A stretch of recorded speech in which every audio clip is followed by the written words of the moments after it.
करो सतगुरु पे तन मन निसार है। जिसने बेड़ा किया भव से पार है। जो बहा जा मोह की धार में, जो बहा जा आपकी आवाज रहा। कट गई थी, फिर से शुरू कर लो। आवाज कट गई थी, फिर से शुरू कर लो। ठीक है, ठीक है, ठीक। हाँ।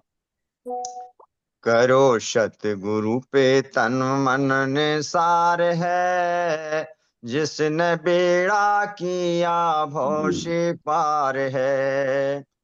करो सतगुरु पे तन मन निसार है। जिसने बेड़ा किया भव से पार है।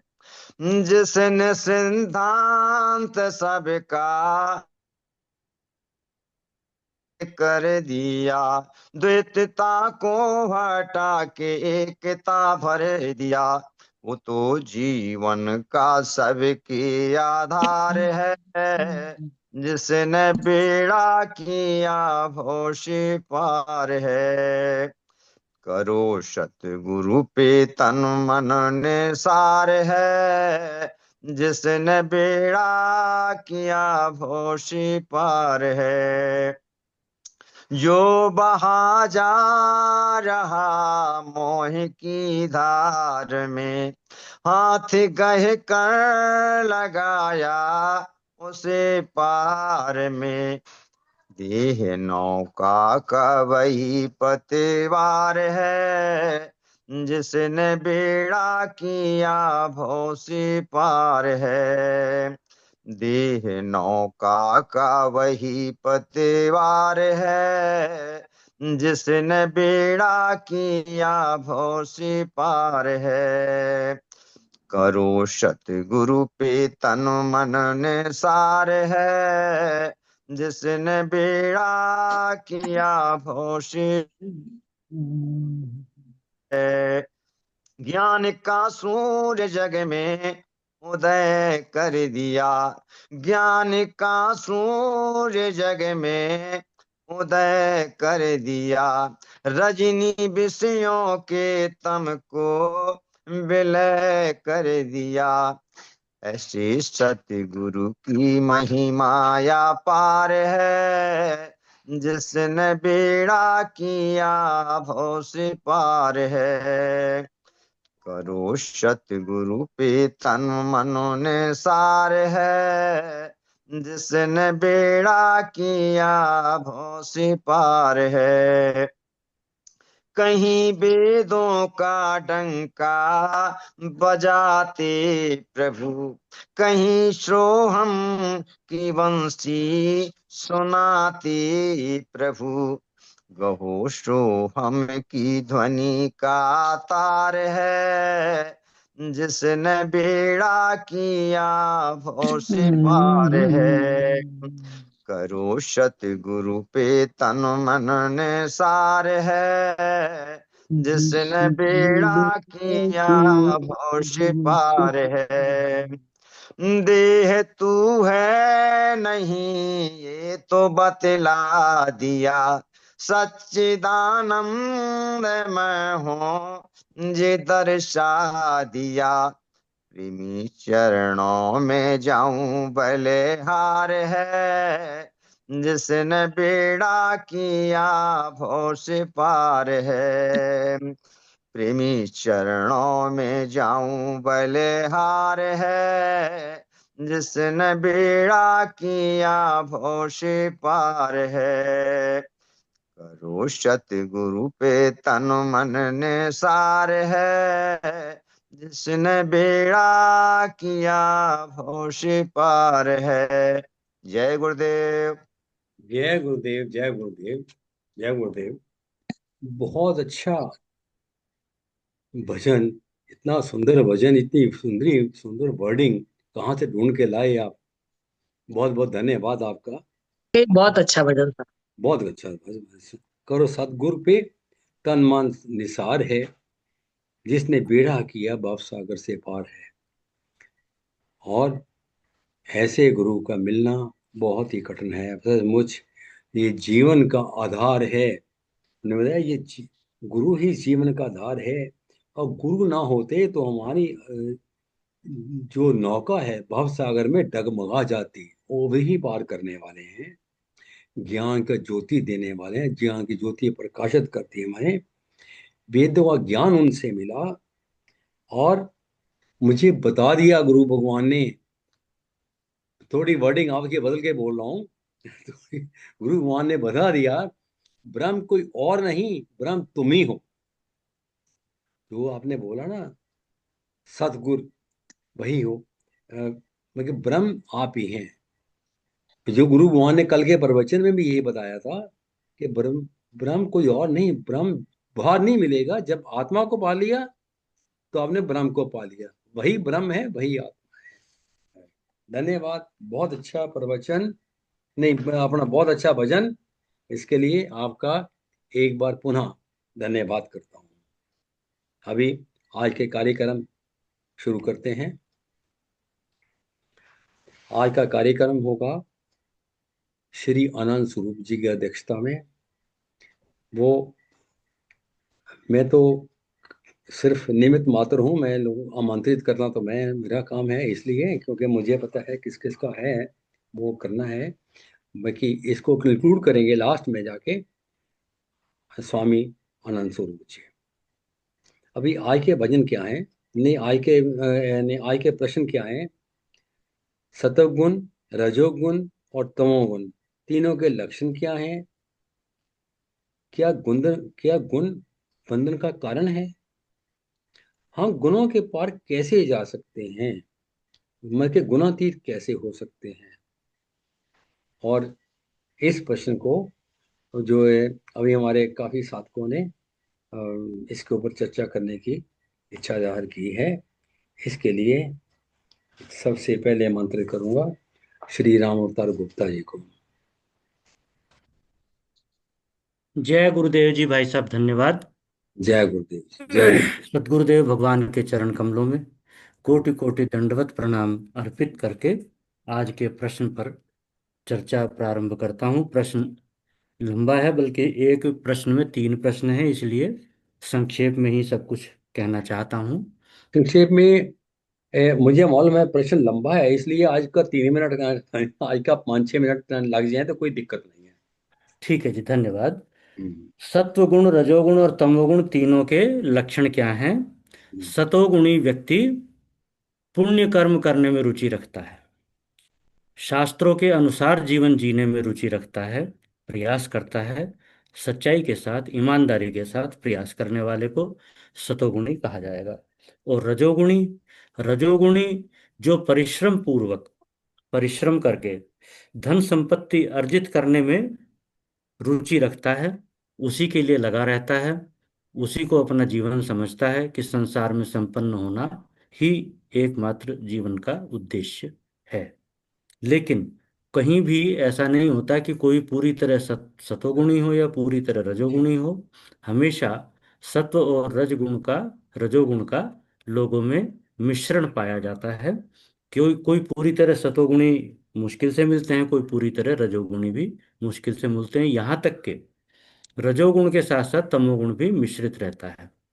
लेकिन फिर भी पूरी तरह से तमोगुणी यदि कहा जाए तो बहुत आलसी जड़ बुद्धि का व्यक्ति, जो सही को सही कहने की या समझने की भी सामर्थ्य नहीं रखता, लेकिन दूसरों को कष्ट देकर भी धन संपत्ति अर्जित करने में कोई संकोच नहीं करता, कोई गुरेज नहीं करता, शास्त्रों की आज्ञा और मर्यादा को मानने में उसकी रुचि नहीं रहती है, ऐसे व्यक्ति को तमोगुणी कहा जाएगा। ऐसे व्यक्ति स्वभाव अगर उनका देखेंगे तो आलसी होंगे, रजोगुणी का स्वभाव देखेंगे तो परिश्रमी होंगे, और सतोगुणी का स्वभाव देखेंगे तो वो सत्संग में रुचि रखने वाले होंगे। अब क्या गुण बंधन का कारण है? निश्चित रूप से गुण बंधन का कारण है, बल्कि बंधन में व्यक्ति है इसका लक्षण भी यही है कि वो गुणों के अनुसार जीवन में इधर से उधर, तमोगुण से रजोगुण, रजोगुण से सतोगुण, फिर कभी पतन आता है तो रजोगुण, फिर तमोगुण, इन्हीं में वो शंटिंग करता रहता है, ऊपर नीचे चलता रहता है। और ये इस बात के लिए परेशान भी रहता है कि मैं क्यों जो है संसार में दुख भोग रहा हूँ, लेकिन रास्ता उसे नहीं मिल पाता। कभी वो भजन कीर्तन में लग जाता है सतोगुण प्रबल हुआ तो, और नहीं तो वो कुछ भी अनुचित जीवन यापन करके भी जीता रहता है। उस पर यदि भगवान की कृपा हो जाए, पहली तो भगवान की कृपा हो ही गई कि मानव तन मिला, लेकिन दूसरी कृपा हो जाए कि कोई सदगुरु का ज्ञान, रास्ता, उनसे संपर्क किसी प्रकार उसका हो जाए, तो फिर उसके जीवन में उत्थान शुरू हो जाता है और वो व्यक्ति अपने आप को जानने की ओर प्रयास करने लगता है। नहीं तो वो जो गुण बंधन का कारण है, बस वो बंधन में ही पड़ा रहता है और ये मानता रहता है कि मैं एक दिन मर जाऊंगा, मेरा दूसरा जन्म होगा, फिर इस जन्म और पिछले जन्मों के मिश्रित प्रभाव के कारण मुझे सुख दुख मिलेंगे, अभी भी उसी से मिल रहे हैं और ये मेरी विवशता है। केवल लोगों के समझाने से या कहीं सत्संग के थोड़ो बहुत प्रभाव मिलने से वो भगवान में विश्वास कर लेता है। गुणों के पार कैसे जा सकते हैं? गुणों के पार जाने के लिए सद्गुरु की सहायता, उनका मार्गदर्शन बहुत आवश्यक है। क्योंकि जब तक वो आपको अपने स्वरूप का बोध नहीं कराएंगे, उसमें आपके मन में श्रद्धा नहीं होगी और उसका आप पर कुछ प्रभाव नहीं होगा, तब तक आप गुणों के पार जाने की इच्छा भी नहीं करेंगे। आप सोचेंगे यही जीवन है, इसी को जीना मजबूरी है, विवशता है, इसी प्रकार सब लोग जी रहे हैं, इसी प्रकार हमें हमें भी जीना है। मैंने कई लोगों को गुरुदेव के बारे में बताया, और जैसे ही उनको मैंने ये चर्चा करने की कोशिश की कि एक दिन इस संसार से हर व्यक्ति को चले जाना है, तो उस मृत्यु के वास्तव में पार जाने का उपाय ढूंढना चाहिए, तो लोग बाग एकदम विरक्त हो जाते हैं और वो कहते हैं वो तो सबके साथ होता है, हर व्यक्ति को चले जाना, इसमें कौन सी बात है, इसका क्या प्रयास करना है, इसके लिए कौन से ज्ञान की आवश्यकता है। वो बिल्कुल रुचि लोग बाग नहीं लेते हैं। तो गुणों के पार जाने के लिए गुणातीत कैसे हो सकते हैं? ज्ञान शास्त्रों का अध्ययन करें, श्रद्धा पूर्वक करें, गुरुदेव के वचनों में श्रद्धा हो और इस बात को समझें कि ये जो मानव तन मिला है, इसका एकमात्र उद्देश्य ही अपने आप को जानना है। इसका उद्देश्य पशु की तरह से जीवन यापन करना नहीं है। पशु की तरह जीवन यापन करना होता तो पशु ही हो जाते, लेकिन एक प्रमोशन मिला है, मनुष्य तन मिला है, भगवान ने करुणा की है, कृपा की है, तो उसके उद्देश्य को जो समझ जाता है कि इसका उद्देश्य है अपने आप को जानना, क्योंकि और किसी योनि में अपने आप को जाना नहीं जा सकता। इसलिए जब वो श्रद्धा पूर्वक गुरुदेव के वचनों को सुनता है, शास्त्रों का अध्ययन करता है, तो उसकी श्रद्धा बढ़ती चली जाती है, उसका भगवान के प्रति सात्विक प्रेम बढ़ता चला जाता है। वो सुख प्राप्त करने के लिए भगवान की आराधना नहीं करता, प्रेम वश करता है। ऐसे व्यक्ति गुणातीत हो जाते हैं धीरे धीरे, शनै शनै, एकदम से नहीं होते। एकदम से होने की आशा करना व्यर्थ है। गुरुदेव कहते हैं कि आप लगे रहो, सुनते रहो, समझने के प्रयास करते रहो, ध्यान करते रहो, मनन करो, निधिध्यासन करो, निश्चित रूप से आपको एक दिन सफलता मिलेगी। इतना ही कहकर मैं अपनी वाणी को विराम दूंगा। जय गुरुदेव जी। जय गुरुदेव, जय गुरु, जय गुरुदेव। अति सुंदर तरीके से आपने व्याख्या की है। और अभी नेक्स्ट है लता उपाध्याय जी।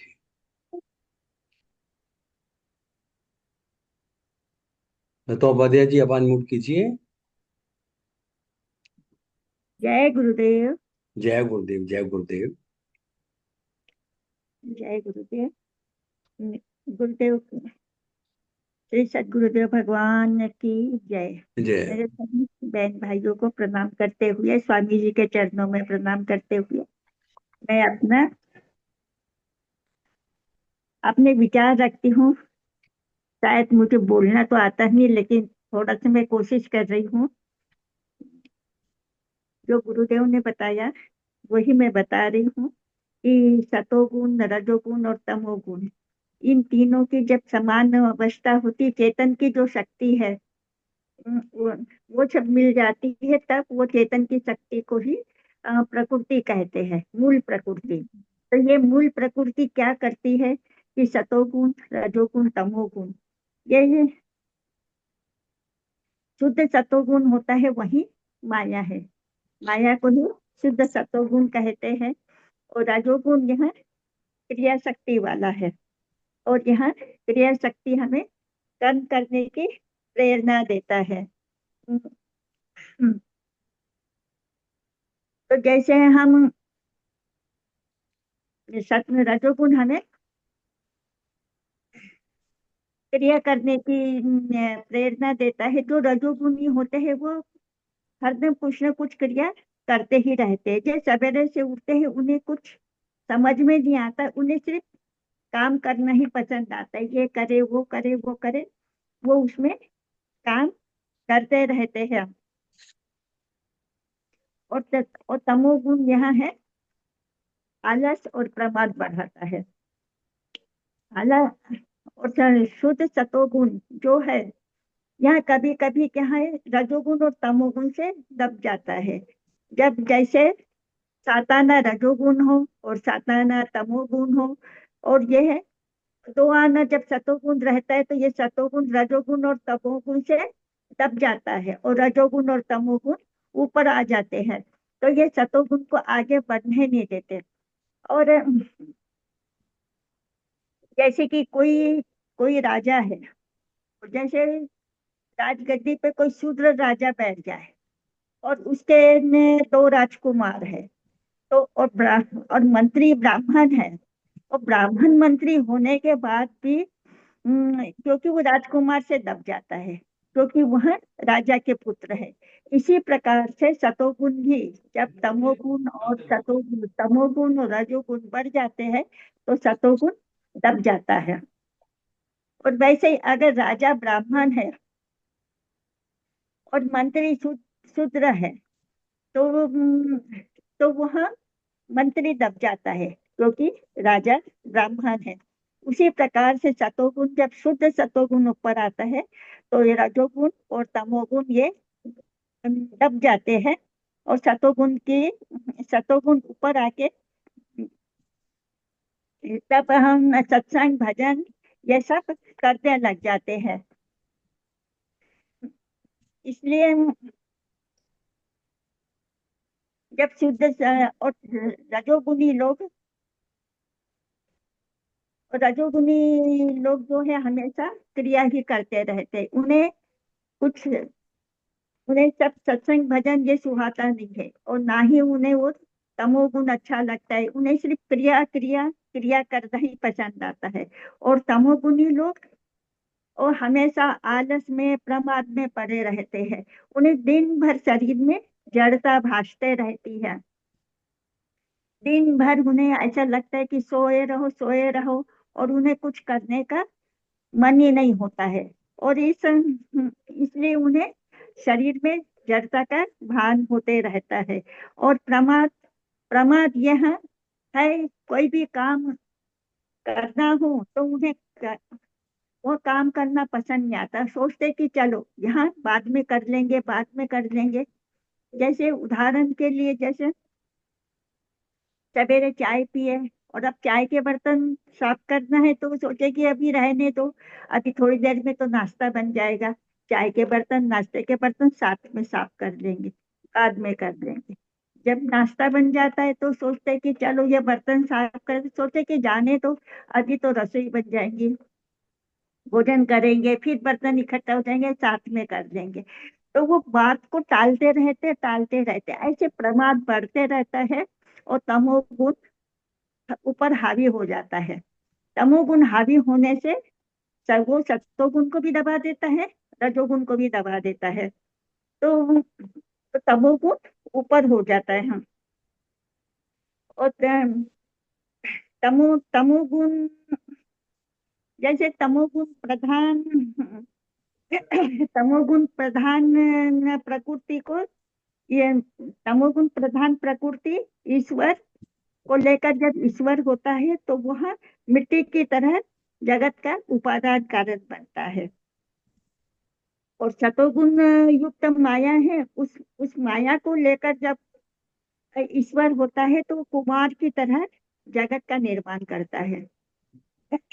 तो ये सतोगुण युक्त माया जो है वह वो कुमार की तरह होती है जो को जगत का निर्माण करता है।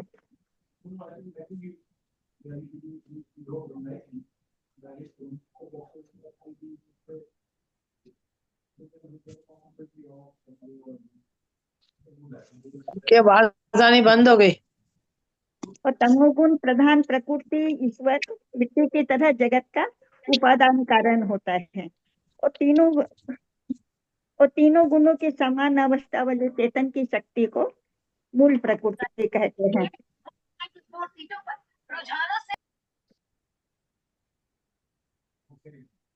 तो और तमोगुण यहाँ गीता जी में भी कहा है कि नान्यम गुणेभ्य कर्तारं यदा दृष्टानुपश्यति गुणेभ्यश्च परं वेति सद्भाव शोधि गच्छति। जिस काल में दृष्टा तीनों गुणों के सिवा अन्य किसी को भी करता नहीं है, अर्थात वह समझता है कि गुण गुणों में ही बरतते हैं, ऐसे देखता है, तो तीनों गुणों से वह अति परे सच्चिदानंद परमात्मा को तत्व से जानने लगता है। उस काल में पुरुष परमात्मा के स्वरूप को ही प्राप्त हो जाता है। तो इस प्रकार से जो गुण गुण तो बंधन के कारण है, लेकिन जब वो गुणातीत हो जाता है और चाहे सोचने लगता है कि मैं दृष्टा हूँ और मुझे तीनों काल में भी गुण मुझ में नहीं है, तब वह अपने स्वरूप को प्राप्त हो जाता है और वो बंधन से मुक्त हो जाता है।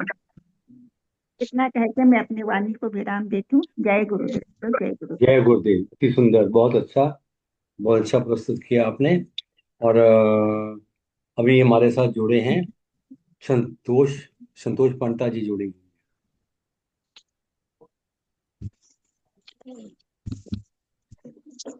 संतोष पंता जी आप आमंत्रित हैं। आवाज आ रही है? हाँ जी, हाँ जी, आ रही है जी।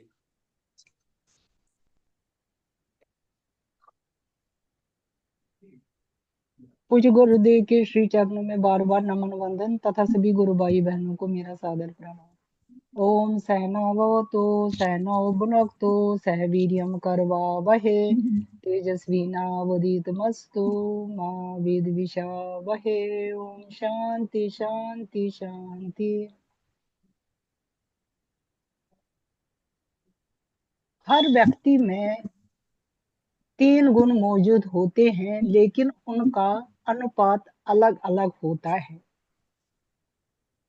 अब सत्व गुण क्या है? इसमें अच्छाई, ज्ञान, प्रकाश और सुख का अनुभव होता है, लेकिन इसे भी मुक्ति नहीं है, क्योंकि मैं ज्ञानी हूं का अभिमान भी एक बंधन है।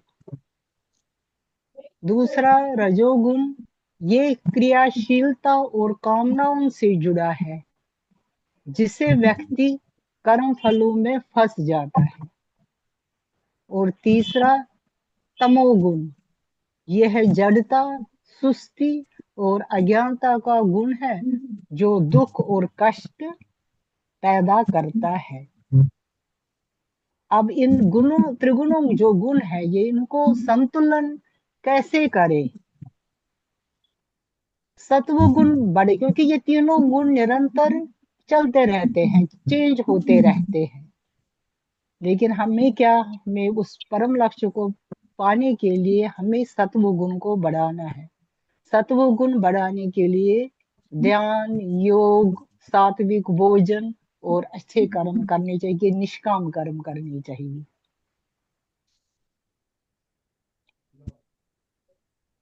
जो कर्तापन का भाव वो नहीं रहना चाहिए, अकर्तापन का भाव रहना चाहिए।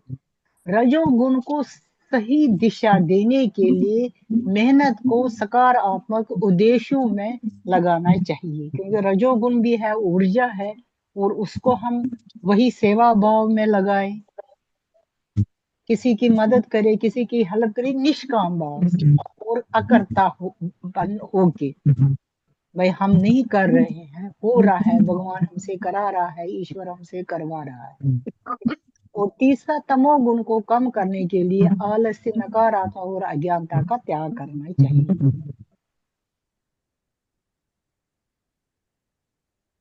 अब इन गुणों के पार कैसे हम होएंगे? ये निरंतर हमारे दिन रात चलते रहते हैं, लेकिन इनसे इनसे भी, जैसे बताया गया कि इनसे भी अगर सत्वगुण है, ये भी मोक्ष। ये आवाज क्या आ रही है पीछे से कहीं से? मेरी आवाज आ रही है? आ रही है जी, आ रही है। अब इन गुणों के पार होने का मतलब कैसे हम पार हुए, गुणातीत कैसे हम हुए? ये अवस्था तब प्राप्त होती है जब कोई व्यक्ति न तो सत्व, न राजस और न ही तमस में बंधा रहता है। और ये कब होएगा? जब ये स्थिति हम अपने आत्मा को, अपने स्वरूप को हम जान पाएंगे। चलो अभी भी हम नहीं अनुभव कर रहे हैं, लेकिन वही काम करते करते उसी परम शक्ति पर हमारा ध्यान रहे कि हम उसी शक्ति से कर रहे हैं, हो रहा है उसी शक्ति से। तब हम गुणों के जब हमारा एकदम से भाव उस परम शक्ति पर जाएगा, उस समय हम न सत्वगुण रहेगा, न रजोगुण रहेगा, न तमोगुण रहेगा। और जितना हम इसका अभ्यास करें, समय बढ़ाए, तो फिर हम गुणातीत हो जाएंगे। और गुणातीत होके हम उस परम लक्ष्य को, अपने स्व को, अपने आत्मा स्वरूप को, परम शक्ति का अनुभव कर सकते हैं। जय गुरुदेव। जय गुरुदेव, जय गुरुदेव। बहुत सुंदर व्याख्या। इसका मतलब कि अब बहुत अच्छी तरह स्टडी है आपकी हर सब्जेक्ट में, और व्याख्या करने का तरीका भी बहुत अच्छा है। धन्यवाद आपका। और अभी हैं कमल किशोर पांडे जी। कमल किशोर जी, आप आमंत्रित हैं। जय गुरुदेव। जय गुरुदेव। परम श्रद्धेय श्री सद्गुरुदेव भगवान के श्री चरणों में दंडवत प्रणाम, और साधक भाइयों एवं बहनों को सादर नमन एवं वंदन। जैसा कि प्रश्न है, सतोगुण, रजोगुण और तमोगुण के लक्षण क्या है? सतोगुण सर्वश्रेष्ठ है, और उसका लक्षण ये है कि जब हमारे अंदर जो ज्ञान की 7 भूमिकाएं बताई गई हैं, उनमें सबसे पहले शुभेच्छा और सुविचारणा, ये 2 हैं। सतोगुणी व्यक्ति, उसके अंदर शुभेच्छा, शुभेच्छा के मतलब है हमारे लिए कौन सा कार्य कल्याण करने वाला है, और उस आधार पे जब इच्छा पैदा होती, जैसे मोक्ष की इच्छा, और उस आधार पर सुविचारणा होती है, यानी वैसे ही विचार। इसमें यह भी आ जाता है कि हम जो समाज या पृथ्वी या जो पंचभूतों से जो हम शरीर के लिए भोग रहे हैं, इनके प्रति हमारा क्या दायित्व है। और वो लगभग निष्कामता को प्राप्त होने की स्थिति में शुद्ध सतोगुण आता है।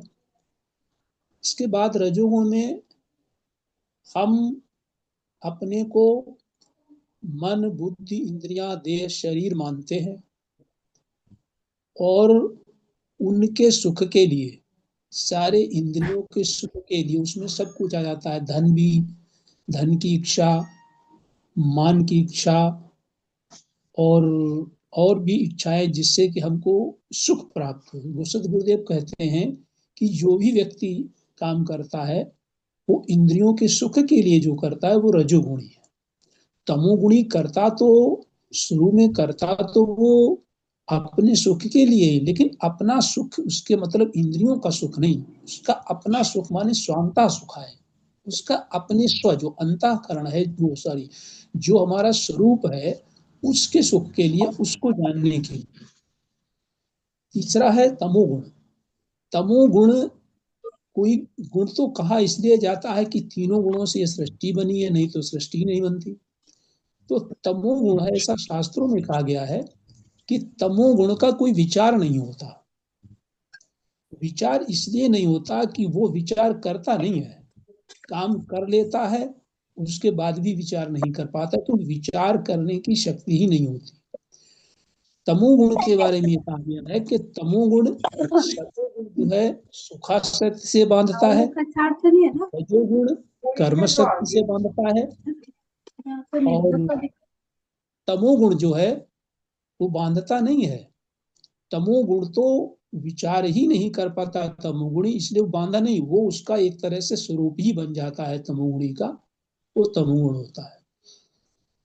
अब है कि इन तीनों गुणों, दूसरा प्रश्न है, क्या है दूसरा प्रश्न, मैं भूल गया। दूसरा है जी, ऐसा है प्रश्न, आधी रोटी बचे उनके पास, बात आवाज आ रही है। आधी रोटी बचे। मैं पढ़ देता हूँ, दोबारा बोल देता हूँ। आपने पहला तो बता दिया, दूसरा जी है क्या गुण बंधन के कारण है, जी जी, ठीक समझ गए। तीसरा है गुण बंधन, हम इन हाँ गुणों के पार कैसे जा सकते हैं, गुणातीत कैसे हो। ठीक ठीक। देखो, गुण बंधन के कारण है, जैसा कि गुरुदेव भी बताते हैं, ये सृष्टि का निर्माण ही तीनों गुणों से हुआ है। सतोगुण भी है इसमें, और रजोगुण भी है, और तमोगुण भी है। तो ये हमारा बंधन है। बंधन ये है कि जैसे हम अगर सतोगुणी भी हैं, पहले हम तमोगुण से चलते हैं, तमोगुण को तो हम उसमें रखा है। एक ताजा तो अच्छा लगता था सबको, हल्का कड़ापन तो आ गया, पापा को भी लगा। हाँ जी, हाँ, कौन बोल रहा है। तमोगुण तो बंधन ऐसा है कि तमोगुण जो अगर फलसी होगा, ना फलसी ना करने क्या क्या तो है उसके अंदर। तमोगुण से तो हमको जो है वो इतनी अवनति होती है। गीता में ही लिखा हुआ है कि तमोगुणी व्यक्ति को भगवान कहते हैं कि मैं उनको ये इन योनियों में, जैसे वृक्ष हैं, पशु हैं, इन योनियों में भेजता हूं। तो इसलिए उनका तो विचार नहीं होता, और जो विचार भी होता है वो कुत्सित विचार होते हैं, ईर्ष्या के होते हैं, द्वेष के होते हैं, दूसरे का नुकसान करने के लिए होते हैं, हिंसा के होते हैं। और जो उसके बाद जो तमोगुण आता है, तो ये बंधन का और सॉरी रजोगुण आता है, ये बंधन का कारण इसलिए है कि इसमें हम जो भी काम करते हैं वो अपने स्वार्थ के लिए करते हैं। तो लेकिन इसमें क्रियाशीलता आती है, तमोगुण में क्रियाशीलता भी नहीं आती, रजोगुण में क्रियाशीलता आती है। और यहाँ तक कि गीता में, भगवद गीता में रजोगुणी के और सतोगुणी और तमोगुणों के आहार का भी वर्णन किया गया, लेकिन विषय लंबा हो जाएगा। तो रजोगुण जो भी कार्य करता है वो सकाम भाव से करता है, यद्यपि कर्म करता है, तमोगुण करता नहीं है।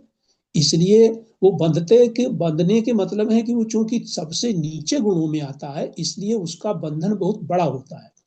रजोगुण का बंधन ये होता है कि अगर हम कोई कार्य कर रहे हैं, अपने अपने लाभ के लिए कर रहे हैं, तो कम से कम ये भी है कि अगर हम लाभ के लिए कर रहे हैं तो उससे हमारा, अगर हम धनार्जन कर रहे हैं तो उससे राष्ट्र का भी लाभ होता है, प्रांत का भी लाभ होता है। इसके बाद आता है सतोगुण बंधन का कारण है। सतोगुण बंधन का कारण है, लेकिन सतोगुण का बंधन जो है वो उत्तम बंधन, उत्तम बंधन के मतलब एक लोहे की जंजीर और एक सोने की जंजीर। नहीं, सोने की जंजीर में अब ये बंधे हैं, मतलब हम ये चाहते हैं कि कम से कम इतना पुण्य कर लें जो अगला जन्म हमको शुभ मिले, और इससे भी ज्यादा अगर हम और सतोगुणी में भी हम शुद्ध सतोगुणी की तरफ जब बढ़ते हैं तो हमें ये आभास हो जाता है कि हम साक्षी हैं। और साक्षी के बाद जो अंतिम स्थिति होती है वो गुणातीत में, तो वो गुणातीत में ही होती है कि हम साक्षी भी नहीं है, हम, हमारा स्वरूप जो है वो सीधे सीधे हम ब्रह्म है। अब इनसे पार जाने का क्या रास्ता है? इनसे पार जाने का रास्ता ये है कि तमोगुण और सतोगुण रजोगुण में, ऐसा शास्त्रों में लिखा है कि तमोगुण से 10 गुना श्रेष्ठ रजोगुण होता है, रजोगुण से 100 गुना श्रेष्ठ सतोगुण होता है। तो तमोगुण से रजोगुण में जाने के लिए कोई विशेष प्रयास नहीं करना पड़ता। थोड़े से प्रयास में अगर कोई आदमी निकम्मा है परिवार में तो उसे बार बार कहा जाता है तो वो थोड़े से रजोगुण में चला जाता है। लेकिन रजोगुण से सतोगुण में जाने के लिए उसके साथ किसी सदगुरु की आवश्यकता होती है या प्रभु कृपा की आवश्यकता होती है, या कुछ ऐसा हो कि स्वयं पूर्व जन्मों के इतने वो पुण्य लेकर के आया हो कि जो वो सतोगुण में प्रवेश करे। तो ये इन तीनों गुणों से और सतोगुण की अवस्था ये है कि सतोगुण में हम जो है वो निरंतर इस बात का अभ्यास हो जाता है हमें कि हम साक्षी हैं। उसके बाद फिर गुणातीत होने के लिए वो जो एक महती कृपा गुरुदेव की होगी या प्रभु की कृपा होगी या शास्त्रों की कृपा होगी, तब हम उस सतोगुण से भी पार हो करके और ब्रह्म गुणातीत हो जाएं। जय गुरुदेव। जय गुरुदेव, जय गुरुदेव। अरे अति सुंदर, सबकी ये व्याख्या इतनी बढ़िया है कि मैं बहुत कुछ सीख रहा हूँ सब लोगों से। इससे अभी लगता है तो हम तो अनाड़ी हैं, हम कुछ आता ही नहीं है। तो धन्यवाद जी आपका भी। हाँ, मेरी आवाज आ रही है? जी जी आ हाँ रही। जी, हाँ जी, हाँ जी, हाँ जी। तो अभी अब सुदर्शन जी हैं, वो कुछ कहना चाहेंगी और भी कुछ कहना चाहेगा। आपने मेरा ख्याल है सीएम सिंह जी भी कहेंगे, अभी मुस्कुरा तो रहे हैं, लेकिन अभी लेकिन वोट करने से ऐसी रीड करते हैं, ऐसी रीड। सीएम सिंह जी, आप भी वोट करना सीख लो। जी जी बिल्कुल। हाँ जी, हाँ जी, अभी हैं सुदर्शन जी। हम थोड़ा सा टाइम और लेंगे क्योंकि उसके बाद हमने बाकी टाइम देना है स्वामी आनंद स्वरूप जी को।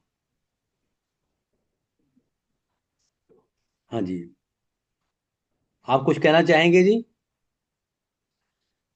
सुदर्शन जी? सुदर्शन जी शायद कुछ नहीं कहना चाहते। एक मिनट देख लो है क्या।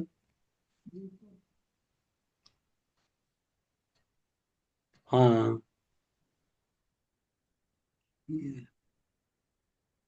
नहीं, सुदर्शन शायद कुछ नहीं कहना चाहते। सीएम सिंह जी, आप कुछ कहना चाहेंगे? जी हाँ जी, दो शब्द कहूंगा बेशक चार कह दो, कोई कि मैं थोड़ा कहूंगा लेकिन आप लोग सब कह चुके हैं तो उसको ज्यादा समझ लेना। गुणों का प्रभाव, पहले तो तीन गुण ये कह चुके हैं सभी लोग कि तीन गुण होते हैं, सतोगुण, रजोगुण और तमोगुण।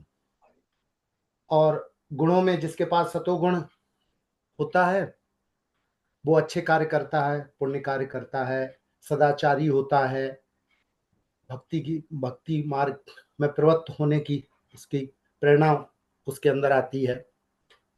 और रजोगुण वाला क्रियाशील होता है, विस्तारवादी होता है ये कर ले ये होना। और तीसरा है तमोगुण, ये सबसे अंतिम श्रेणी का, जिसमें आलस्य, प्रमाद, भोजन का, आहार विहार का कोई वो नहीं है, जो मिला खाया। और अखाद्य, जो ऐसी वस्तुएं जिनका सेवन नहीं करना चाहिए, मद्यपान आदि, ये सब करता है। तो उसका फल भी उसी गुणों के अनुसार है। कर्म के जैसा कर्म करेगा वैसा फल देगा, तो फल मिलता है उसको वैसा ही। जो सद्गुणी होते हैं वो उच्च योनियों में उनको जन्म मिलता है, जो सत्वगुण वाले हैं। जो रजोगुण वाले हैं उनको, जो क्रियाशील लोग होते हैं, उनमें जन्म मिलता है, और तमोगुण को अधम योनियों में जन्म मिलता है। अब ये जो प्रभाव है ये तो मैं बता रहा हूं कि ये तो जबरदस्ती आपसे करवा लेते हैं। कभी कभी हम सबके जीवन में ऐसे क्षण जरूर आए होंगे कि हम वो काम नहीं करना चाहते हैं लेकिन काम हो गया। तो होता क्या है, ये तीनों गुण हर व्यक्ति के अंदर विद्यमान है हमेशा, लेकिन कब कौन सा गुण उभर के उस प्रधान रूप में आ जाता है तो हम उसके वशीभूत होकर और ऐसा कुछ कर जाते हैं जो शास्त्र के विरुद्ध होता है, लेकिन हम कर जाते हैं और बाद में पश्चाताप करते हैं, यार ये क्या हो गया मुझसे। तो गुण तो ऐसा कि गर्दन पकड़ के तुमसे करवा लेते हैं। तुम रोज संकल्प करो कि आज से हम ऐसा करेंगे वो कर, लेकिन नहीं कर पाते, फिर गाड़ी जहां की तहां, वहीं की वहीं। तो ये गुणों का ही कमाल है। ये जो हम फंसे हुए हैं, जो इन्हीं त्रिगुणी माया जो है, ये प्रकृति के गुण हैं, माया के गुण हैं, तो इनमें फंसा हुआ जीव जो है वो लाचार हो जाता है, अपने को लाचार पाता है। तो इसका सबसे बड़ा गुरुदेव हमारे इन्हीं 3 गुणातीत करने के लिए ही ये जो परम विद्या है, गुरुदेव जो ज्ञान दे रहे हैं, ये गुणातीत करने के लिए, इन गुणों से पार कैसे हो सकते हैं। तो पहले तो हम सत्व गुण का ध्यान रखें, अपना आहार विहार निद्रा और क्या क्या करना चाहिए, बेसिक्स हैं इनमें सब में। और फिर उसके बाद आत्मज्ञान का अधिकारी कौन, उसके 4 जो है विवेक, वैराग्य, सत संपत्ति और मुमुक्षुता, इन पे विचार करें। और उसके बाद गुरुदेव भगवान के प्रवचन करके जब उनकी कृपा होगी, 3 गुणों से कौन गुणातीत हो सकता है, जब हमारे अंदर समता आ जाए। हमें सुख आया है तो भी हम बहुत ज्यादा हर्ष से कूदे नहीं घूम रहे, और दुख आया तो भी हम रोते नहीं घूम रहे। समता आनी चाहिए। उसका प्रभाव, गुणों का प्रभाव जब कम होने लगे, और या कहिए कि बिल्कुल ना के बराबर पड़े, तो समझ लीजिए आप गुणातीत हो गए। और गुणातीत का मतलब वही है लक्षण, गुणातीत वही हो सकता है जिसको आत्म साक्षात्कार, जिसको जो आत्मज्ञान जिसको हो गया है, जिसको अपरोक्षानुभूति हो गई है, वही गुणातीत हो सकता है। बाकी और तो जो अपरोक्षानुभूति के लिए जो गुरुदेव ने मंत्र बताए हैं, जो गुरुदेव ने वाक्य बताए हैं, गुरुदेव ने जो प्रवचन हैं हमारे पास, तो अगर उन पे हम चलना शुरू कर दें, 100% श्रद्धा गुरु वचनों पर, और उसके बाद मनन और चिंतन उनकी वाणी पे, और उसके बाद क्रिया में उसको अभ्यास में लाना अगर हम शुरू कर देंगे, तो निश्चय ही हम गुणातीत हो सकते हैं। इसमें कोई दो राय नहीं है, कुछ नहीं है, गुरु की कृपा से ही संभव है। बोलिए गुरुदेव भगवान की जय। जय। धन्यवाद धन्यवाद, जय गुरुदेव। शर्मा जी, आपने मेरे को म्यूट कर दिया और कह रहे हैं नहीं, कि वो हाँ बीच में काफी लोगों ने, फिर मेरे को ध्यान नहीं रहा कि मैंने सबको म्यूट किया हुआ है। हाँ जी, जी काफी वो बीच में हाँ हाँ, इसके- लेकिन इसके- रोटी आप उससे बनाने कहते लगा, काफी लोगों की आवाज आ बीच में रही कोई थी। रोटी बनाने लगा था। हाँ जी, हाँ जी, जी जी, चलो बताओ हाँ बात। जी, रोटी बनाने लगा था कोई बीच में। हाँ जी, हाँ जी। अच्छा अच्छा। अब क्या आ गया है? हाँ बिल्कुल बिल्कुल, आपका तो हम जरूर सुनेंगे, आपके सुनने श्री बिना हमारा पेट नहीं भरता। सद्गुरुदेवाय नमः। श्री सद्गुरुदेवाय नमः।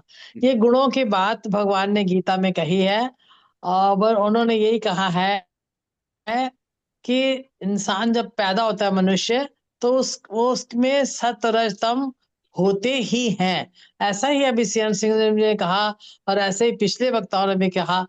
और हर एक में कोई ना कोई गुण एक प्रधान होता है, और जो गुण प्रधान होता है तो उसका करेक्टर भी वैसा, उसकी पर्सनैलिटी भी वैसी ही होती है। जो सतोगुणी होते हैं वो स्वभाव से सरल, पुण्यवान, दयावान, उनमें करुणा होती है, दूसरों की मदद करने की इच्छा होती है, उन्हें भजन करना अच्छा लगता है, सत्संग करना अच्छा लगता है, नाम जपना अच्छा लगता है, और वो सहज ही प्रसन्न रहते हैं। उन्हें अच्छा लगता है प्रसन्न होना।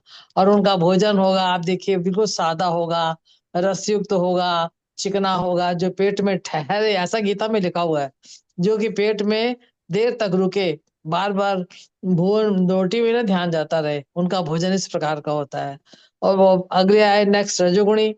रजोगुणी कर्म प्रधान होते हैं, भोगों में उनकी रुचि होती है, लग्जरी उन्हें बड़ी प्यारी लगती है, भौतिकता, उनको उनके अंदर पदों की चाहना होती है, मैं इस पदे पे स्थित हो जाऊं, ऊंचे से ऊंचा पद प्राप्त कर लूं। उन्हें मान बहुत प्रिय होता है, वो चुपचाप नहीं बैठ सकते, उन्हें कहता कुछ करे, खेलना, कोई नहीं है तो कुछ चलो खेलो, कुछ ना कुछ करो, ये उनकी विशेषता होती है। और उनका भोजन होता है तीखा, रूखा, खट्टा, मीठा, और बहुत वैरायटी वाला, आज ये खाया कल वो खाएंगे, इस तरह का उनका भोजन होता है। जो तमोगुणी होते हैं वो आलसी होते हैं, प्रमादी होते हैं, उनको सोना बहुत अच्छा लगता है, उनको नींद बहुत प्रिय होती है, पड़े रहें, काम को टालते रहें, बाद में कर लेंगे, कुछ नहीं करने का मन होता, अपने कर्तव्य भी पूरे नहीं करते। और उनका भोजन होता है बासी, अधपका, जूठा, उन्हें ये सब चीज अच्छी लगती है। गुरुदेव ने कहा है कि ये तीनों गुण कम ज्यादा होकर सब में रहते हैं और घटते बढ़ते रहते हैं, स्वाभाविक रूप से ये इनका सर्कल चलता है। रज होता है, रज तम को दबाकर सत बढ़ता है, सत जो है वो तम और रज को दबाकर बढ़ता है, ऑटोमेटिक। और जब तम बढ़ता है तो सत्व और रज को दबा कर बढ़ता है। ये और इन तीनों गुणों ने जीव को बांध रखा है, ऐसा गुरुदेव ने फरमाया। उन्होंने बताया जब तक ये जीव देहाभिमान से मुक्त नहीं होता, जब तक ये शरीर को मैं मानता है और मेरा मानता है, ये बात बहुत ही विचारणीय है और पकड़ने लायक है। जब तक जीव शरीर को मैं मानता है, मेरा मानता है, तब तक ये गुणों के द्वारा ही संचालित है, वो गुण मुक्त हो ही नहीं सकता। और इन गुणों का संग रहेगा तो यही संग जीवात्मा को अच्छी बुरी योनि में जन्म लेने का कारण बनता है। अगर सत्वगुण की वृद्धि में मृत्यु होगी तो जीव देव योनि में जाएगा, और रजोगुण की वृद्धि में मृत्यु होगी तो मनुष्य योनि प्राप्त करेगा, तमोगुण की वृद्धि में उसकी मृत्यु होगी तो पशु पक्षी जीव जंतु निम्न कोटियों को प्राप्त होगा। अब तीसरी बात थी गुणातीत कैसे हो। अगर जीव से होते होते कुछ निष्काम कर्म हो गए हैं, जो कर्म करेगा तो कुछ अच्छे भी हो जाएंगे, जो उसके द्वारा निष्काम कर्म हो गए उनके फलस्वरूप या भगवान की अहेतु की कृपा से उसे संत मिलेंगे। और जब संत मिलते हैं, सत्संग मिलता है, तो उसे ज्ञान होता है मैं शरीर नहीं हूं, ये शरीर मेरा नहीं है, मैं तो साक्षी हूं, गुण मेरे नहीं है, मैंने इनसे भूल से तादात्म्य कर लिया था। और गुरु कृपा से जब उसके बात समझ में आती है तो देखता है कि मैं तो साक्षी हूँ। और जब फिर वो मनन करता है, निधिध्यासन करता है, साधना करता है, क्योंकि उसमें उसकी प्रीत होती है, और तब वो सत्य को, अपने स्वरूप को प्राप्त हो जाता है, जिसे कहेंगे गुणातीत हो गया। श्री सद्गुरुदेवाय नमः। धन्यवाद धन्यवाद, बहुत अच्छा बहुत अच्छा। अरे सब एक से एक बढ़ गया, तो मैं क्या कहूँगा, मेरे को तो कुछ कहना भी नहीं चाहिए, सब लोग कह दिया आप लोगों ने। क्योंकि कुछ समय ये आज का कंक्लूड करने के लिए स्वामी अनंत स्वरूप जी को भी चाहिए, तो मैं उधर ही चलता हूँ, स्वामी जी इसको कंक्लूड करेंगे। आप आमंत्रित हैं। गुरुदेव भगवान की जय। ठीक है। बहुत अच्छा लगा, हम्म, सभी ने अपने अपने विचारों से इन तीन गुणों की व्याख्या की। तीन गुणों से युक्त जो मनुष्य होते हैं उनकी क्या लक्षण होते हैं, उनके ऊपर विवरण किया। सत्वगुणी पुण्य आत्मा धर्मात्मा होता है, शुभ चिंतन वाला होता है, शुभेच्छा वाला होता है, और उसके भावों में सरलता होती है। वो दूसरे की मदद करने वाला होता है, स्वार्थी नहीं होता, परमार्थी होता है। जिनमें ये गुण हो उन्हें हम सत्व गुणी कहेंगे। और गुरुदेव भगवान कहते हैं कि जो सत्व गुणों से युक्त होता है वो ज्ञान का अधिकारी होता है।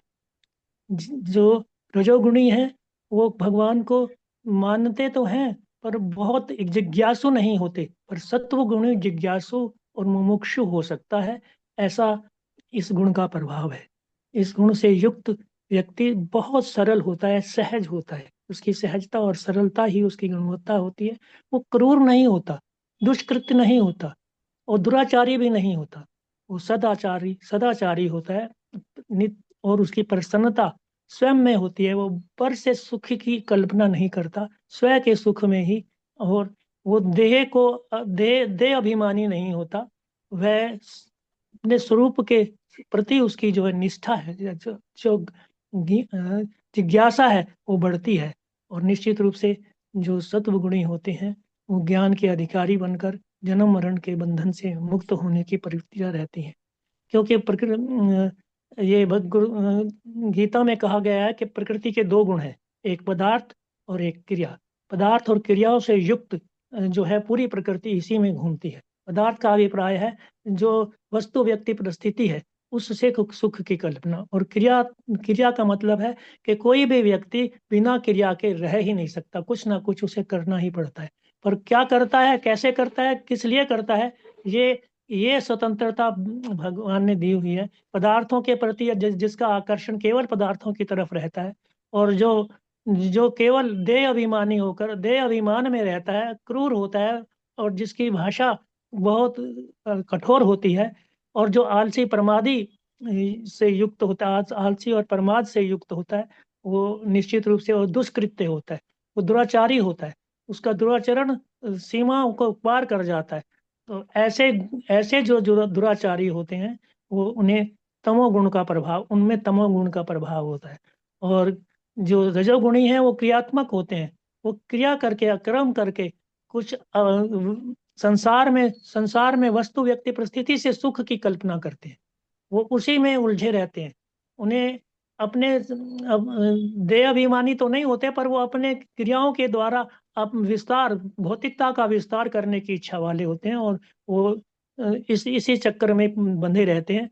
लेकिन जो गीता कहती है कि दुराचारी से दुराचारी भी जो है वो गुणी हो सकता है, सत्वगुणी भी हो सकता है, और सत्वगुणी भी जो है निश्चित रूप से अगर वो देखे, आचरण देखता है ये रजोगुणी वालों का और तमोगुण वालों का, कि यार मैंने क्या कमाया, मैं उसने तो ये कर लिया, वो कर लिया, तो उसका भी पतन होने की संभावना होती है। अर्थात कहने का अभिप्राय ये है कि ये तीनों गुण किन्हीं किन्हीं अनुपातों में और भिन्न भिन्न अनुपातों में हर समय रहते हैं। इनसे कोई भी व्यक्ति जब तक जीवन है गुणों से मुक्त नहीं हो सकता। गुरुदेव ने भी एक बार ये कहा था कि गुणों से अतीत, गुणातीत होने की प्रक्रिया गुणों से अलग होकर नहीं की जा सकती, बल्कि गुणातीत होने का अभिप्राय केवल ये है कि गुणों में रहते हुए ये देखना कि गुणा गुणेषु वर्तन्ते, जो मूढ़ आत्मा होती है कर्ता इति मन्यते, जो जो मूड होते हैं वो मैं करता हूँ ये जो मानता है, वो गुणों को नहीं गुणों की को नहीं मानता, अपने को करता मानता है। लेकिन भगवान कहते हैं कि कोई भी जो जो ज्ञानी पुरुष है वो अपने आप को करता नहीं मानता, सब हो रहा है इसी चीज को मानता है। तो भगवान तो कहते हैं कि ये गुण जो हैं आपस में अनुपात बदलती रहती है, और इन तीन गुणों से युक्त जब तक जीवन है उससे कोई पार नहीं पा सकता। गुरुदेव ने भी कहा तीन गुण होते ही हैं, तीन गुणों से युक्त होते हैं, जो सात्विक गुण है। ज्ञानी महापुरुषों में भी गुरुदेव भगवान कहते हैं हमें भी सोना भी पड़ता है, विश्राम भी करना पड़ता है, थोड़ा आलस भी आता है, तो ऐसा नहीं है कि, लेकिन प्रधानता किसकी है? सत्व गुण की रहती है। वो आहार में संयम रहता है, वो निशाचर नहीं होते, वो दुराचारी नहीं होते, वो भाव से ही उनके अंदर ऐसे सद्गुणों से युक्त हो जाते हैं कि उन्हें उनके अंदर कोई परिवर्तन उन्हें लगता नहीं। गुणों को जानते हैं कि ये गुण है, अब ये गुण आया, अब ये गुण आया। गुणों को जानते हुए गुणातीत होते हैं। गुणों को जानते रहना, गुणों में रहना, क्योंकि तीनों गुणों से के बिना कोई व्यक्ति रह नहीं सकता। कोई ना कोई तीनों गुणों का अनुपात कम ज्यादा होता रहता है। जो सत्व गुणी है उसे भी क्रिया के द्वारा अर्जन करना पड़ता है, भोजन की व्यवस्था करनी पड़ती है, सब कुछ करना पड़ता है, उन्हें उसे भी करना पड़ता है, पर वो दुष्कृत नहीं होता। वो सात्विक धर्म के धर्मात्मा होकर धर्म की रक्षा कर, धर्म के अनुसार चल के अपने जीवन की व्यवस्था करता है। और जो रजोगुणी है वो केवल और केवल जो है वो उसे भौतिक विस्तार ही सब नजर आता है, और भौतिक विस्तार के साथ साथ कुछ सत्व गुण भी उसके अंदर रहते हैं। लेकिन जो तमोगुणी होता है उसमें सत्व गुणों का नितांत अभाव रहता है, और वो सद्गुणों के सद्गुणों की ओर बढ़ने की उसकी कल्पना नहीं होती। पर ऐसी एक व्यवस्था, ऐसी एक परिस्थिति बन जाती है, जैसे अंगुलीमाल जो है इतना राक्षस प्रकृति का था, और जैसे ही सत्संग बुद्ध के संपर्क में आया, तो बुद्ध के संपर्क में आते ही उसकी जो तमोवृत्ति थी वो निश्चित रूप से सात्विकता में बदल गई, और वो अपने आप में बड़ा सात्विक बनकर उसने अपने जीवन का यापन किया। ऐसा भी होता है। और कुछ ऐसे भी होते हैं बहुत सात्विक, बड़ा अच्छा आदमी, अरे इसने ये गलत काम कर दिया, इस ये कितना गलत काम कर दिया, तो बहुत अच्छा था, हम तो इससे बहुत अच्छा मानते थे, पर उससे भी कुछ जो है वो दुराचरण हो जाता है। एक दुराचरण से उसके साथ में उसका सत्व गुण जो है वो दब जाता है। 89% का स्ट्राइक रेट रहा। इसलिए हमें जीवन में इन तीन गुणों में रहते, तीन गुणों से तीन ज्ञानी क्या करता है? ज्ञानी जो है वो ब्रह्म ज्ञानी सदा आलेप, जैसे जल में कमल निर्लेप। तो ऐसे ही जो ज्ञानी होते हैं, जो इस चीज को समझते हैं, सत्व गुण जब बढ़ने लगता है तो ज्ञान की ओर बढ़ने लगता है, और ज्ञानी होकर अपने संसार में रहते, गुणों में रहते, गुणों से अतीत होता है, हो सकता है, हो जाता है। और जो गुण ज्ञानी होते हैं वो 3 गुणों से अतीत ही होते हैं। 3 गुणों में रहते हुए 3 गुणों का जो अनुभूति करते हैं कि गुणा गुणेषु वर्तन्ते, मैं करता नहीं, मैं ये सब जो हो रहा है ये मैं कर नहीं रहा, सब हो रहा है, प्रकृति मुझसे करवा रही है। अपने अंदर उनके अंदर देह अभिमान नहीं रहता और सात्विक गुणों से युक्त रहकर जीवन यापन करते हैं। ऐसा भाव इन 3 गुणों के प्रभाव से हमें देखना है कि 3 गुणों में रहते हुए 3 गुणों का अनुभव करते हुए हम गुणा गुणेषु वर्तन्ते, और मूढ़ आत्मा जो है वो कर्ता इति मन्यते, अपने को कर्ता ना मानना। यही आज के इस मुख्य धारा में इस तीनों गुणों के प्रभाव का हमें अनुभव होना चाहिए, और 3 गुणों में रहते हुए भी 3 गुणों से अतीत कल्पना करनी चाहिए कि हम 3 गुण हैं, यही सब कुछ करवा रहे हैं, मैं करता नहीं। बोलिए गुरुदेव भगवान की जय। जय गुरुदेव भगवान की जय। हाँ जी, जय। कितने बजे हैं? 9:02 है। तो चलो 2 शब्द मैं कह दूं वो तो कहना जरूर ही जरूर। चाहिए, कि आपको ये कहना ही चाहिए कुलदीप जी। हेलो, प्यार करें हम लोग। हाँ जी, हाँ जी। अभी एक ये कि जैसे हम अभी चर्चा कर रहे हैं कि कोई भी व्यक्ति 3 गुणों के अलग के पार नहीं हो सकता। 3 गुण हमेशा रहेंगे, कोई गुण बढ़ेगा कोई घटेगा, ये तो होता रहता है। लेकिन क्या कोई वस्तुओं में भी गुण होते हैं? भगवान कहते हैं कोई व्यक्ति हो या वस्तु हो वो गुणों के बिना नहीं हो सकता। कोई छोटे से छोटा एक, जैसे हम कहते हैं, एक मेडी ऑन करूं तो पता लगेगा। हाँ जी, एक एटम होता है। कोई वस्तु का सबसे छोटा पार्ट कौन सा होता है? एटम। एटम शायद आप समझते होंगे सभी, अगर नहीं तो मैं बता देता हूँ। वो किसी भी वस्तु का जैसे छोटे से छोटा पार्ट, जैसे एक एटम है, एक एटम जैसे लोहे का एक एटम है, छोटे से छोटा पार्ट, सबसे छोटा पार्ट जिसको कि अलग ना किया जा सकते, उसको आगे तोड़ा ना जा सके, उसमें की भी 3 गुण होते हैं। एक एटम कितना छोटा होता है? जैसे कई करोड़ एटम मिल जाएं तो 1 ग्राम चीज बनती है, और उसमें 1 करोड़ नहीं, उसके 20 फिर से बोलिए, फिर से बोलिए, फिर से हाँ फिर जी, से बोलिए। हाँ, फिर से बोलिए। क्या होता है एटम का? क्या एटम का 3? एटम क्या होता है? जैसे हाँ उसकी वैल्यू मैं बता देता हूँ कि उसके हाँ। 2 के आगे 20 बिंदियां लगाई गई हैं।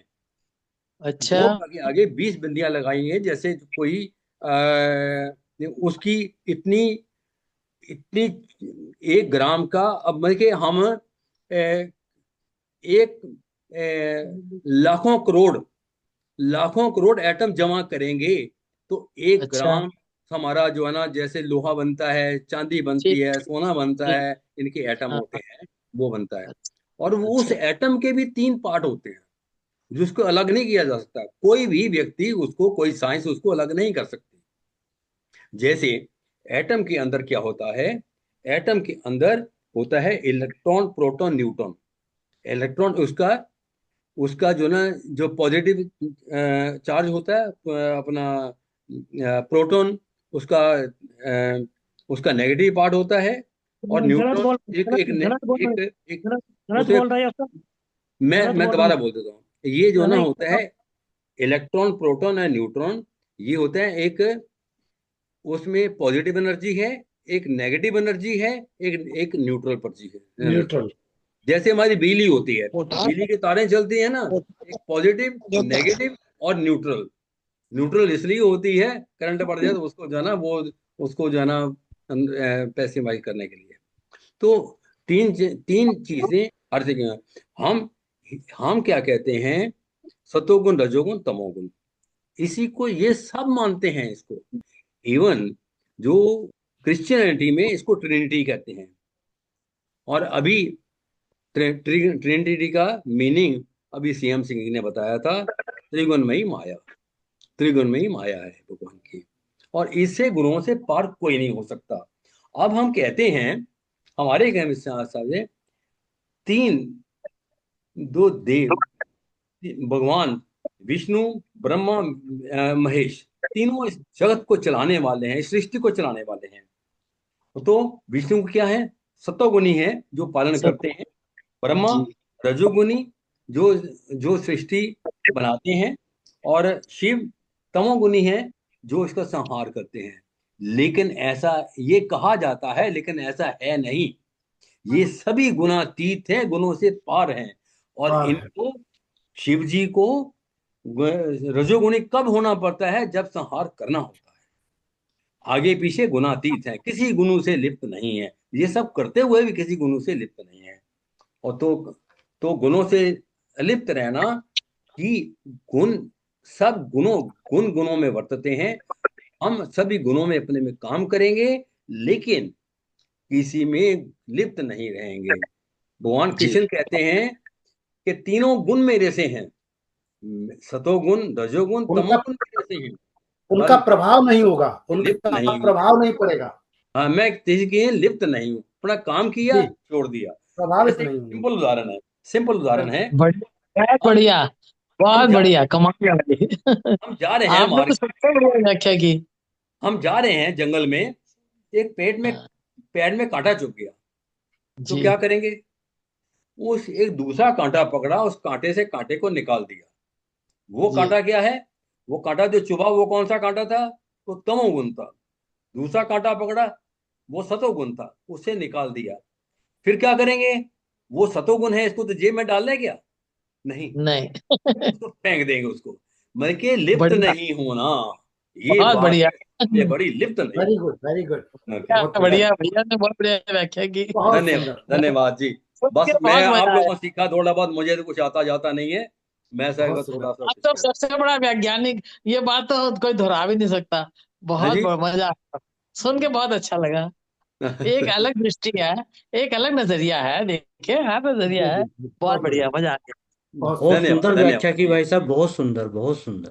धन्यवाद, धन्यवाद जी। अभी जय श्री राम। हाँ जी, जय गुरुदेव। जय गुरुदेव, बहुत जय सुंदर गुरुदेव। चर्चा। तो आदरणीय कुलदीप जी, आपने जो ये चर्चा की ना, स्वामी चेतनानंद गिरी जी आए थे कुछ दिन पहले यहाँ फतेहाबाद में, तो उन्होंने बिल्कुल इसी तरह ही समझाने का प्रयास किया कि ब्रह्मा विष्णु क्या है, इलेक्ट्रॉन, प्रोटॉन, न्यूट्रॉन। हाँ जी, स्वामी चित्त रूप जी आए थे ना जब फतेहाबाद, आपको बताया था। हाँ जी, तब आए थे। और उन्होंने भी ऐसे साइंटिफिक तरीके से और ऐसे समझाने का प्रयास किया, क्योंकि हम तो वो जानते हैं ना, ब्रह्मा विष्णु महेश, जो हमारी कथाओं में चर्चा होती है। उन्होंने इस तरह का साइंटिफिक तरीके से हमें समझाने का आज फिर पुनः आपने समझाया, बहुत अच्छा लगा। बहुत बहुत आभार, हृदय से नमन। धन्यवाद जी, धन्यवाद आपका। अभी क्या अब मैं स्वामी आनंद स्वरूप जी से अब निवेदन कर रहा हूँ कि वो आज का कार्यक्रम का विश्राम कराएंगे। बोलिए गुरुदेव भगवान की जय। जय। सबको वंदन, नमन, अभिनंदन। और बहुत अच्छा लगा, सभी ने अपनी जो अभिव्यक्तियां प्रदान की हैं, जो अपने विचार रखे हैं, उनके लिए सबको मेरा बहुत बहुत मैं क्या कहूँ, आशीर्वाद। और आज के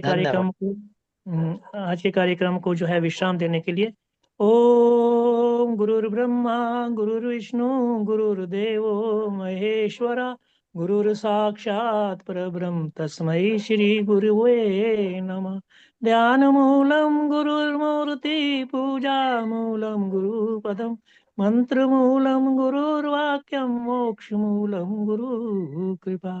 ओम सर्वे भवन्तु सुखिनः, सर्वे सन्तु निरामया, सर्वे भद्राणि पश्यन्तु मा कश्चित् दुःखभाग् भवेत्। ओम सच्चिदानंद भगवान की जय, गुरुदेव भगवान की जय, सत्य सनातन भगवान की जय, आज के आनंद की जय। नमो नारायण, नमो नारायण, नमो नारायण।